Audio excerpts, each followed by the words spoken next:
Good morning, ladies and gentlemen. Dorothy here from the CCMA. Great to see so many of you on board this morning, and welcome to our Friday Ask the Expert webinar. You'll see on screen there Neve from WSI and Joseph Walsh, or Joe. Is it okay to call you Joe? Joe. It's okay to call me Joe, Dorothy. Yeah, that's no problem at all. From LogMeIn. And I think a lot of interest in this webinar because I think all of us have been brought to this new platform and we haven't been using it previously, and we're becoming experts in webinar technology and team technology online, and who best to tell us how best to use it than Joe. And just to say at the outset, from a CCMA perspective, LogMeIn have been very generous and have given us the go-to webinar platform free of charge, as we're not for profit, so we really do appreciate the support, Joe. And we've been getting great usage out of it, as you know. We've been doing an average of 3 webinars a week, and we've been getting a really great response from people. So really appreciate your support. So for everybody who's logging in, we'll give it one more minute. Very much we want to make this as interactive as possible. Before we came on air, we were just talking about some of the implications of the new ways of working model and what that will mean medium to long term. So hopefully we might get to that discussion later on. But I know Joe is going to share an overview of obviously LogMeIn, but more importantly, sort of best practice and hints and tips and things we need to be thinking about. So we're recording the webinar as usual. We'll take questions, so please do make this as interactive as possible and put through any questions you have. And great to see you all there this morning. So Joe, I'll hand over to you. Thanks a million. Sure. Thanks very much, Dorothy. And thanks for having me. It's great to come in and have a chat to everybody from the CCMA just about, remote working and the current climate we all find ourselves in. We were pretty much catapulted into this 8 weeks ago, and it's caused a lot of challenges for a lot of organizations. But also it's given people, an opportunity to look at a new way of working, a new way of doing things. But before I get into that, I just want to give you a little bit of a background on LogMeIn. LogMeIn is actually one of the biggest kind of SaaS companies in the world. We're one of the top 10 publicly traded companies.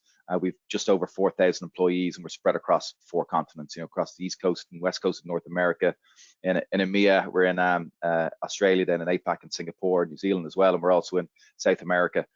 So we've a really big footprint.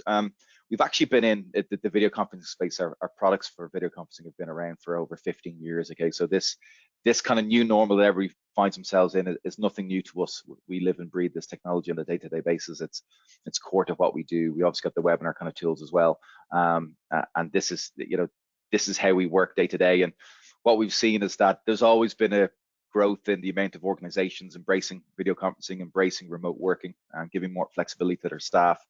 And what we saw in the last couple of weeks is just that absolutely skyrocket and accelerate into levels and rates of adoption that we weren't expecting, at least for another 4 or 5 years. So we've kind of accelerated the market trend by 4 or 5 years.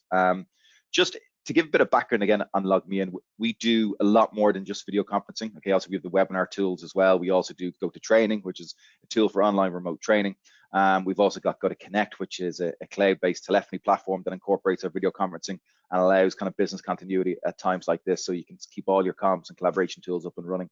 But we've also a whole different division that is geared towards identity and access management, and that's all around security, password control, helping IT teams remotely administer laptops. So for example, it used to be different when your IT team was just a floor above you in your business. Now they're probably sitting at home somewhere far away from where you're at home, and they still need to be able to troubleshoot any issues on people's laptops and technology if they get it. So we provide a lot of tools for that as well. So really from a company-wide perspective, we really are the work from anywhere company. We're geared to make sure that employees and that companies can work with people no matter where they are, no matter how hard they work or what times they work, that they can keep everything up and running and going. And just the cornerstone of our products, okay, we're always about being super simple. User experience and is really to the fore of everything that we do. We want to make it really easy for the end user, really easy for the IT teams that need to administer and manage all of this. And that's why a lot of our products as well are really easy to deploy. Okay, we're all cloud-based.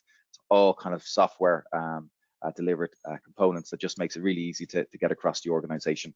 And again, security is number one, and that's a big part of what we do. It's at the core of all our architecture and infrastructure and products that we create, and also in how we manage and promote our customers to use the products as well. It's always with security and always with privacy in mind. But enough about LogMeIn and a bit more about what we were here to talk about today. Okay, and one of the things I want to talk about was tips for productive online meetings, right? And there's 3 focus areas in this for everybody that if they want to get more out of the meetings, particularly when they're working remotely, is they need to talk about before, during, and after the meetings. It's those three areas where the work you put in as an organizer, a presenter, as an attendee, that is going to help you get the most out of your meetings. But before we dive into this, I think, Niamh, you might be able to pull up a poll for us. I'm just keen to see that if everybody in the audience is actually using video conferencing. It'd be good to see if that is, 1 second now.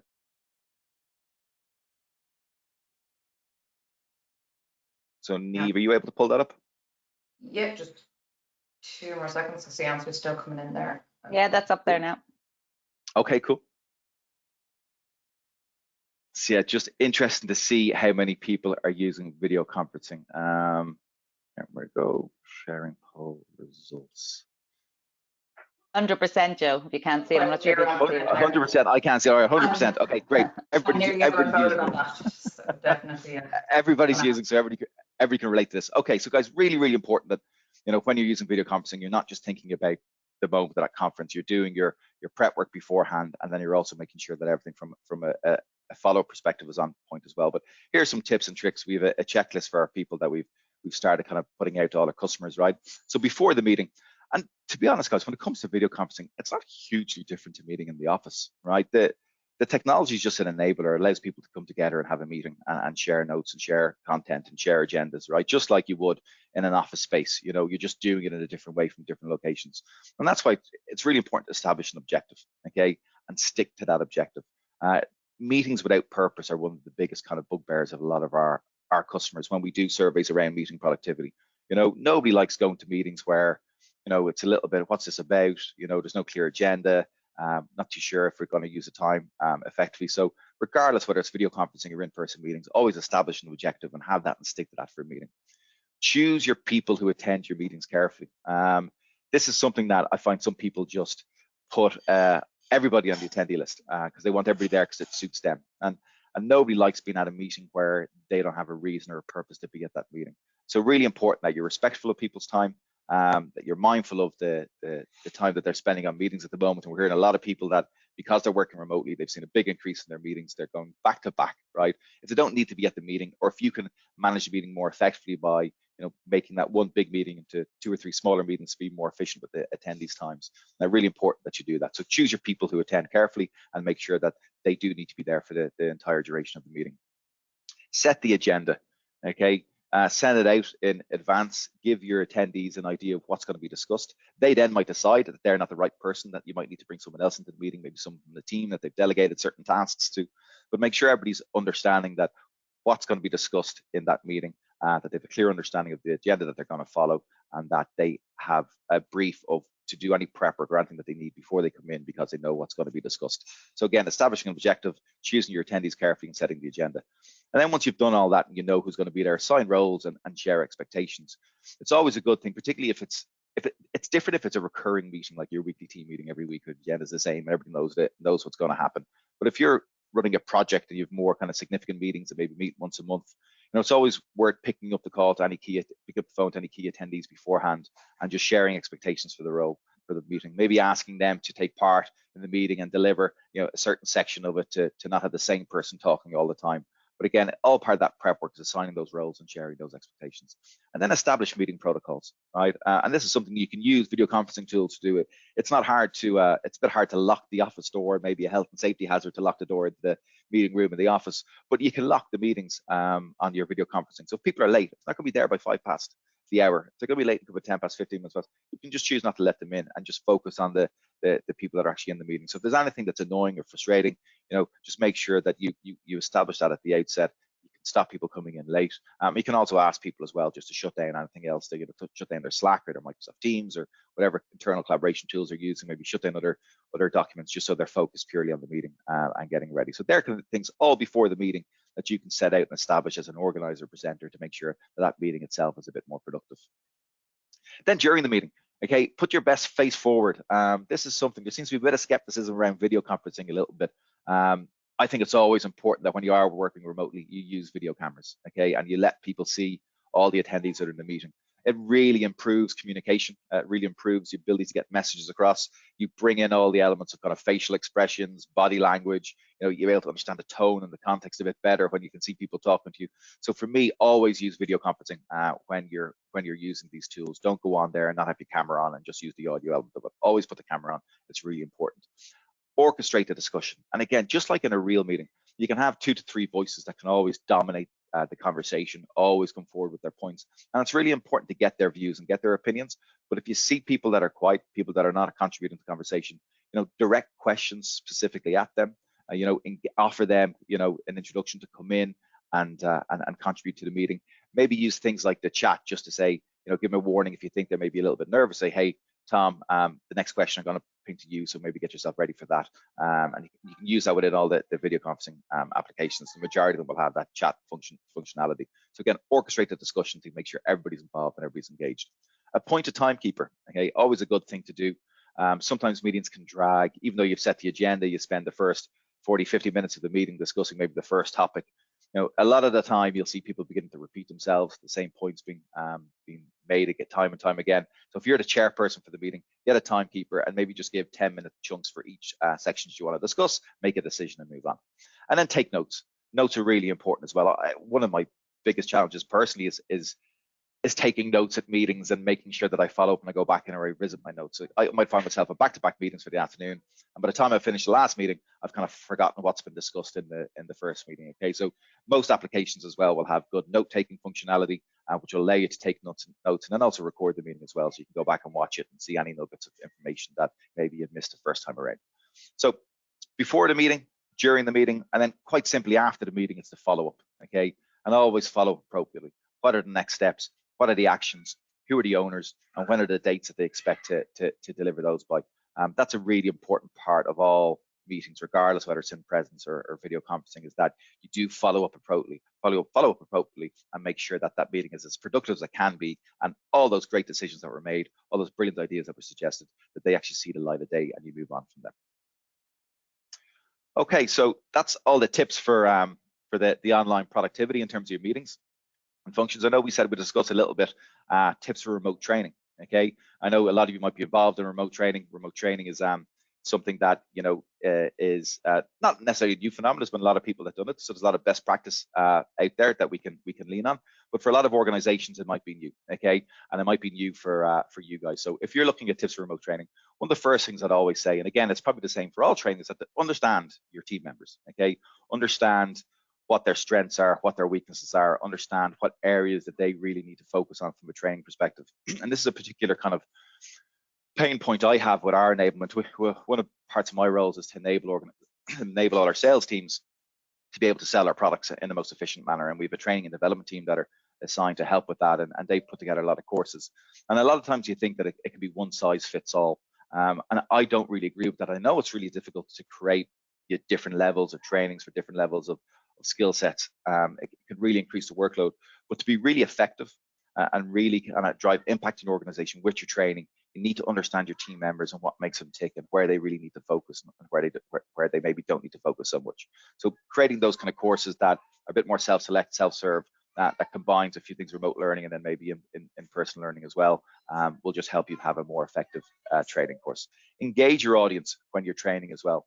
That's really important. And one of the things I miss from in-classroom training sessions is the body language, is the facial expressions, is understanding who's engaged, who's not engaged, understanding from the questions that come normally and how people tend to open up more when questions come, because you can learn a lot about their knowledge by the questions that they ask. And it can be a bit more difficult to do that remotely and keep them engaged. So again, like we discussed in the previous section, orchestrate that meeting. Bring people in, maybe do some interesting polls or quizzes at certain stages in as well, just to make sure they are engaged and they are contributing. Again, an important part of any online or remote training session. Joe, a question in, if I can give a tip from Susan. A great question, I think. Any tips for practical in relation to looking your best? And she sort of put the laugh out loud emoji. I noticed Joe is standing up. Does this make a difference to energy?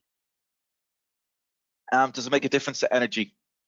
It depends. I think it's whatever works for each presenter and each trainer and even each attendee, and how long you're going to be doing it for. I'm standing up today just because, I think it probably helps me with a little bit more energy. And I also prefer the angle that the camera's at on a standing up section. You see a lot of time, one of the things that really annoys me on the news at the moment is you see people coming on, different politicians, and they're getting that kind of that nostril view of them because they've got the phone or they've got the laptop way below them and they're looking straight up to the face. Okay, so I think even if you look at people with their selfies, if they put the camera a little bit higher in the sky, it tends to maybe be a bit more kinder on their face and their facial expressions and stuff like that. So I think it's whatever really works for individuals. But for me, I would always try and do my best. We commented on my swag earlier on to get my kind of the brand logo out there, go to, and the importance of looking the part, just like you would. I wouldn't differ too much from what you do in the normal world, right? If you're working in an office and you're just meeting your team and it's internal conversations, you might be dressed a bit more casual.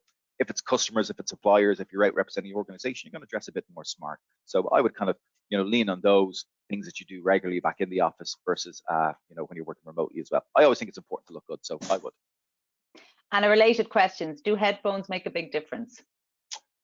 Depends on the quality of headphone, and depends on the mics and stuff that you're using. So one of the challenges, I haven't come across too many laptops that have very good microphones. Their web cameras are fine. I don't see the need really for any additional webcam, unless you're doing things kind of more online events and streaming from a panel and you're on a stage and stuff like that.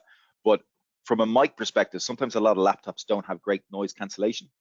And actually what can happen is when someone's talking and it's coming out the speaker of the laptop, it kind of goes back into the microphone of the laptop, and that can create a bit of kind of background noise and just kind of frustration for people on the call. So for me, I've always used headsets, but you got to get a good headset like this one that I'm using at the moment. Thankfully, I didn't pay for it. I think it's about 170 euros. It's a Plantronics Voyager, and where this is really good noise cancellation. And where I've used this quite effectively is on the go. I've taken some calls to our platforms from Pearse Street Station in Dublin, or from any of the Dart stations, or maybe if you're out driving, and just the noise cancellation is absolutely fantastic. It gets rid of all that background noise. I was actually standing on a platform and a train went past, and I apologized to people on the call because I said it probably caused a lot of noise and they couldn't hear the train. So that's how, depending on the quality of headset that you have, it can very much improve the experience for everybody. Great. Okay. Yeah, thank you. Yeah, so good. And so on the training thing as well, guys, look, for me, regardless of the tools that you're using, you want to help people learn at their own pace. And that's where, when you do actually remotely, it can be really good because you can record every session. Right, so you sit down, you do a training session with someone, whether it's one to many or one to few or one to one. You can record, you can take your notes, and then after that, when you go away, that person can go back and go, well, actually, there's a few things I didn't fully quite understand. They can go back and watch it, and then go back and watch that conversation again and look at all the points that were made, and you can share all the notes from it as well. You can actually capture the PDFs that are shared during the presentation, so you don't even need to send it on afterwards. Once the recording comes through, it comes through with a PDF of all the screens that were shared too. So there's a lot of tools there to allow people to continue to learn at their own pace after they've had the initial kind of training session. One of the things that people don't get remotely, right, that they would get in a classroom environment, is having a coffee during a break and chatting over the content and asking each other questions and asking, well, what did they like, what did they not like, was there anything that they found particularly challenging, maybe looking for clarification on something. It's important that when you're training remotely, you try and recreate that for people, and whether that's through kind of breakout rooms or whether it's through just taking a break and getting people to ask questions. And literally we do it every day in the office. We have a virtual coffee where we actually go and get coffees and we sit down, we all just drink a coffee, have a chat, and have a kind of social conversation, and just try and keep that banter we get going in the office daily. So it's important for training that we kind of do that as well, that we provide that social interaction so people can engage either beforehand or afterwards as well, maybe breaking up into groups. Feedback is important for everything, right? It's really important that people ask for feedback from the trainees so they know where it was really strong, where it needs to improve a little bit, and also how they can get better at future kind of training courses. So that, again, is really important, and that will help track results and improvement from a training perspective. Okay, one other thing that we said we discussed that's high on people's mind is staying secure when using video conference. I know there's been a lot of publicity on that. At the moment, there's been a lot of people within the industry talking about video conferencing and its security. There's been a lot of people talking about just how to make sure your platforms that you choose are secure, and also how the end users can be more secure. Right. So for most people, unless you're in IT and you're in procurement, you'll need to do your kind of investigations around the security, understanding, have they got the right compliance ticks, have they got the right procedures in place, what's general their attitude towards security. But then for end users, there's a lot of tips that they can have as well for staying secure. okay? And one of the things that we have is using Meeting Lock for enhanced privacy. So you can lock your meeting from people attending. So you can put people into a waiting room at the start, where you can then see who the list of attendees before you invite them in. And then once you've set the meeting, once you've started the meeting, you can lock it from anybody else joining as well. Okay, so you could have, as an organizer, as a presenter, have full control over who attends and joins your meeting. And you would have seen that. You would have seen quite a lot of publicity of people, you know, basically storming into people's video conferencing rooms and sharing their video, sharing their screen, and all different kinds of unpleasantries around that. You as an end user can actually control that, prevent that from happening by using the things like Meeting Lock in your tools. Keep your tabs on attendees, all right? With GoToMeeting as well, you've also got all the power at your fingertips to dismiss anybody from the meeting, you know, to turn off their mic, to turn off their webcam, and just get them out of the meeting. So keep tabs on the attendees, make sure you understand who's there. And if you see any names that you don't understand, you don't know who they are, you can either message them privately and ask them why are they in the meeting, so that everybody doesn't see it, right? Or you can just kick them out and say, look, I'm not going to take any risks, they're gone. You can password protect your meetings as well. You can send, when you send out the invite, you can include all the details in it. You can provide people with the passwords. So again, just an extra layer of security for people getting into the meetings. If someone hasn't the password, they can't get in. You have to manage access to any shared meeting content, and this is part of the follow-up and after the meetings and the notes and the recordings. Again, you know, with your tools, you have the ability as an end user to decide who can see the content, who can access the content, who can download the recordings and where it's stored and all that kind of stuff. So again, a lot of tools that are there for the end user to make sure that they're managing access to all the shared content that they've done throughout the process. And then chat mindfully. And what I mean by that, it kind of goes back to a little bit when I was talking about if there's someone in the meeting and you don't know who they are and you're not too sure why they're there. You can actually send messages to everybody on the meeting using the chat functionality, and you can actually select specific people to chat to specifically, okay? So what you can do with that is when you are chatting and you're asking questions, maybe it's not something that everybody wants to see, or you've got some concerns about someone on the video conference, you can actually message people directly to ask them for their input, their advice while on the call as well. So there's some tips just for staying secure as well using when using kind of video conferencing. So that was really it, Dorothy, for today in terms of. I know we had another. Yeah. You had another poll, did you, Joe? Do you want to run that poll? Oh, sorry. Yes, we did have one other poll. Yes, sorry. Yeah. No one other poll. Just obviously people find themselves now pretty much working from home. Right. I know working from home is something that there's a lot of different views and different opinions on it. You have a lot of people that have, in surveys and research, said that they would be willing to take a pay cut, work from home. They would do anything to get out of the commute, and they love working from home. We talked about this earlier. I myself have 3 small children. You might have heard some of them in the background on this. Hopefully not. Hopefully the noise cancellation was working. I actually do like the office. I like going in. I like meeting people. What I really like is the flexibility of being able to decide whether I want to go into the office or not, or be able to go to the office at whatever time I need to go into the office. And that really helps with things like the school runs, helps with like getting home for specific things, particularly like if there's a children's play or something like that in the school, you want some time to go and see it. I love that flexibility, but I'm also a big fan of the office, and my preference is to be in the office versus at home. So keen to see what everybody else's view is around, you know, working from home, working a couple of days in the office or a couple of days at home versus the office, or working office 100%.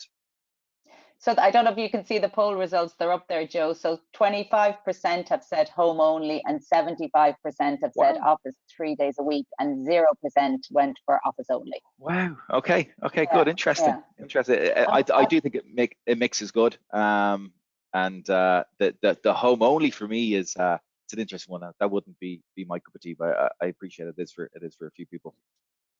Now, so another question. Can you outline the difference between meeting and webinar, and when is it best to use one or the other? Yeah, so we actually just did a webinar on this the other day because it's a question we get asked a lot. So webinar is really for things like today, Dorothy, where you're running something that could be done in a hotel room, could be done in a larger event center, where you've got people that are presenting and imparting knowledge onto a kind of large audience, a wider base. Within an organization, like town halls, okay, so if your CEO is addressing the company, or you're giving a company update, where you're not looking for a huge amount of collaboration. You want capability to ask questions and give answers and stuff like that, but you're really looking for people to be focused on the presenters, to deliver a message and make sure that everybody hears that message, that they're walking away with a good understanding of what's just been discussed. So that webinar really kind of replaces the town halls, virtual, events that used to happen in hotels or event centers, and anything for kind of larger audiences. And actually, GoToWebinar allows you to have up to 3,000 attendees. I think we're bringing in a webcast solution now that will go to 10,000 attendees. So really, for those mainstream large events, GoToMeeting's much more around your office environment, meeting customers, meeting suppliers, team meetings. You can hold up to 25 video cameras in GoToMeeting, and you can have, depending on the platform, maybe 100 to 250 participants, okay? But what you have is less control of the attendees. They also all have their cameras to share. They also have their mics that they can turn on. So what happens in GoToMeeting a bit more, if people aren't paying attention in the meeting, you tend to get a bit more background jitter and background noise because they've left their microphone on. With things like, you can go in and turn it off and mute them yourself, but with GoToWebinar, it's just much more suited to those kind of one-way information meetings, where if you want more collaboration, more discussion-based stuff, and more team-based engagement, GoToMeeting's your platform for that. And do you think, Joe, I mean, I'm conscious a lot of people went straight into obviously all of these platforms, and maybe protocols weren't set up at the beginning. Do you think it's too late now to bring in protocols? Because I'm conscious, like, we've had a few, not webinars, but meetings where you know, there's been people who clearly have been totally disinterested, and you know, you just know they're not even, you can see they're doing other things. I think they forget they're even on the camera. But can you make it obligatory for team meetings that people have to be on the camera, that it's, you know, can you do something like that? Yeah, so you can't physically force someone if they're in a remote location to turn on the camera, but yeah, you can set protocol, you can set guidelines and best practice and request that they do, just like you request everybody to be in an office on time. You know, when they're coming into work, you can set rules and guidelines around that, and then you can decide to do whatever it is you want to do after that as well. So that is really at the kind of, you know, the power of each organization to decide what kind of rules and guidelines they want to set. I would always turn on the video cameras. You know, I think it's really important to do that. I think it's it really does improve the power of communication, particularly if you're working in global companies with international people and different kind of accents and maybe different kind of terminology. It's one thing I first started using video conferencing just about 9 years ago now. I was working with an Israeli company, and when we just used audio conferencing, I actually found it a little bit difficult to understand what they were saying, because English wasn't their mother tongue, and then they had accents, and it was a little bit hard. And in reality, they actually had a little bit of tough time listening to me and understanding what I was saying with my Irish brogue. Some of them found that I spoke a bit too fast and didn't pick up everything that I was saying. And when we went to video conferencing, that actually just changed dramatically. You could see when people could understand, and you could see some blank faces looking back at you. So you need to go back and maybe remake your point in a slower, more kind of articulate way. But video conferencing for me, it should be on for everybody. And last question, because I'm conscious of time, we're at 11:27. Any tips for breakout rooms? Oh, for breakout rooms, yeah, breakout rooms come in our GoToTraining product. Very popular kind of function and feature and in demand a lot. Again, the products are there. My understanding from a technical perspective, if you do it all through a web browser, through something like Google Chrome, the end user experience and how they move from one to the other is far more seamless. But what I would say, a lot of it just comes down to what we discussed at the top of the meeting, was your preparation, your kind of guidelines and instructions that you give to everybody, so they know what they do and they know where to go. But breakout rooms are very powerful function, very powerful feature, and people do enjoy it, and they do make a lot out of it. I was just speaking to a couple of people yesterday who were running a CEO lunch series, and they wanted some breakout rooms as well to have a kind of a main presentation, and then let all the CEOs break into discussion groups and then come back and discuss their outcomes. So yeah, breakout rooms are definitely a strong feature that a lot of people look for. And just on that, Joe, so do you assign who goes into what breakout room, and they can't then decide, oh, I don't like this one, I'm going to dip into the other one? They literally only get you control it as the organizer. Yeah, so depending on the tools and the platforms you use, the organizers and presenters would have different controls. Things like Meeting Lock that we discussed about, or you know, even just distributing the links for people to click to go into the rooms. You know, you just give them the link that they have for the room that they're going into. You don't give them the other ones. You know, so that would be kind of ways of doing that. So there's plenty of ways of making sure people don't room hop. Great, brilliant. Well, thank you so much. We're at 11:29. That is perfect timing. Yeah, no problem at all. So I'm conscious now. I'm sitting down at my desk. I'll have to start standing up now. You have me conscious about that. There's me back. So obviously, thanks a million, Joe. I know if anybody has any further questions or want to find out more about GoTo and LogMeIn, that they can find you on LinkedIn or drop me an email and I can send them your contact details. Yeah, for sure. Yeah, they'll find us on LinkedIn. They can reach out to the company as well. And just one thing I'd like to say, Darty, you talked about how we're helping you guys out with the with the platforms as well. They're still available until the end of June, I think it is, for all our customers across our organization, regardless whether you consume any of our UCC products or not. We have opened up all our tools for free to our companies for 90 days. And also any non-profit organizations and organizations in the front line, we opened up all our tools. I think we've over 7,500, 8,000 organizations now consuming tools from us that hadn't in the past, and they've all got them free of charge to help with the current crisis. So that's one thing. I think the industry in general responded very, very well to the COVID crisis, and most providers out there did have some offering, something to help all organizations, but really go from everybody work in the office on a Friday to everybody working from home on the Monday, and that's unprecedented across any industry. Yeah, no, and I think that's great to see, and certainly that's the impression I'm getting from a lot of companies I'm talking to. The people really are working together and helping each other and sharing, tips like today. Obviously, is about people learning and helping all of us do our jobs more efficiently. So thank you very much. Just to remind, I know we talked about headsets, so to remind everybody, we have a really good competition at the moment going on. I actually am wearing the headset I got off Polly. You can't see it, it's quite a small one, but we have a cool one. I don't know if you can see it. I have it on my window here in my office. So this is available for somebody who wants to show us a picture of their home office or a video of their home team, of their team working remotely. So that's open for another 2 weeks, I think, Niamh, and you'll find it on our Facebook, Twitter, and there's a blog on the website about it. So thanks a million for that. And then in terms of my normal housekeeping, we have 3 webinars next week. So Tuesday we have a webinar on resilience, which came out of one of our polls online that was the thing a lot of people were concerned about. So we have a guru on Neil Kellyard, who's going to speak to us about resilience. We have the second in our series of VHI webinars on nutrition and well-being on Wednesday afternoon. And on Friday we have Owen Thomas McDermott instead of the Owen McDermott, the DJ. It's the other Owen McDermott, who normally actually is the MC for our conference, which should have been taking place in 2 weeks' time, but unfortunately won't. So Owen is going to be in our Ask the Expert slot from the communications next Friday. So loads of thanks coming in there, Joe. Thank you so much. Thanks to Niamh as always, and hope everybody has a lovely weekend. Stay safe. Take care. Thanks, guys. Bye-bye. Bye.